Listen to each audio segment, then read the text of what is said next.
Corona virus की वजह से देश में लॉकडाउन जारी है, लेकिन इस बीच भारत सरकार ने रेल सेवा बहाल करने का फैसला किया है। 12 मई मंगलवार से 15 विशेष रेलगाड़ियां शुरू की जा रही हैं, जो राजधानी दिल्ली से अलग अलग शहरों तक जाएंगी और वहां से वापसी यात्रा भी करेंगी। कुल मिलाकर फिलहाल 30 रेलगाड़ियां चलाई जाएंगी।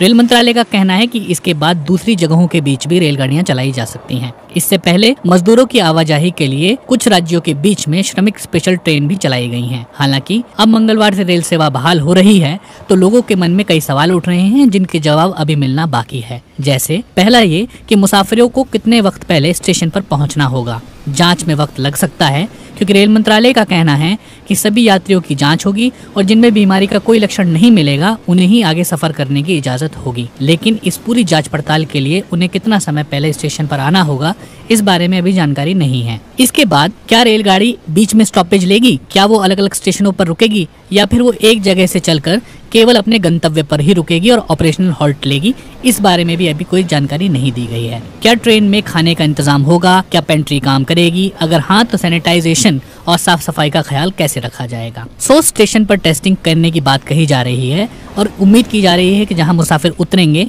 वहां भी उनकी दोबारा जांच होगी। लेकिन ये लक्षण की बात में कितना दम है, क्योंकि कई मरीजों के मामले में बात कही जा रही है कि जिन लोगों को कोरोना वायरस होता है उनमें भी लक्षण नहीं दिखते।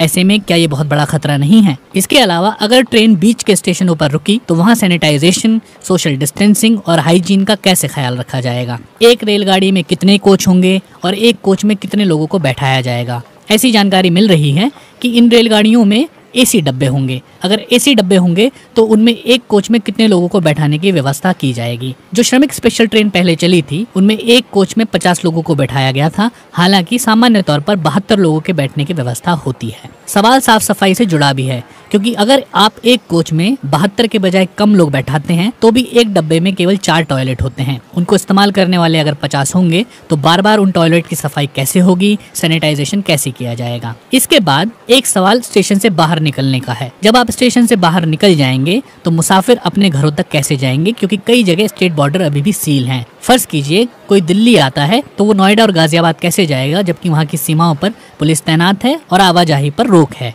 इसके अलावा यह भी सवाल किया जा रहा है कि लोग अपने घर मोहल्लों से निकलकर स्टेशन तक कैसे जाएंगे और गंतव्य पर उतरने के बाद अपने घर कैसे जा पाएंगे, क्योंकि सामान्य तौर पर हर जगह सार्वजनिक परिवहन व्यवस्था शुरू नहीं है। और सबसे बड़ा सवाल जो पूछा जा रहा है वो ये कि दिल्ली से चलने वाली ये रेलगाड़ियां कई ऐसी जगह भी जा रही हैं जिन्हें कोरोना वायरस का हॉटस्पॉट माना जा रहा है, जैसे मुंबई, अहमदाबाद। यहाँ पर कोरोना वायरस मरीजों की तादाद लगातार बढ़ रही है। ऐसे में इन गंतव्यों तक ट्रेन चलाना और उन्हीं गंतव्यों से वापस ट्रेन दिल्ली लाना कितना सुरक्षित होगा, इस बारे में अभी सवाल हैं और उनके जवाब मिलना बाकी है।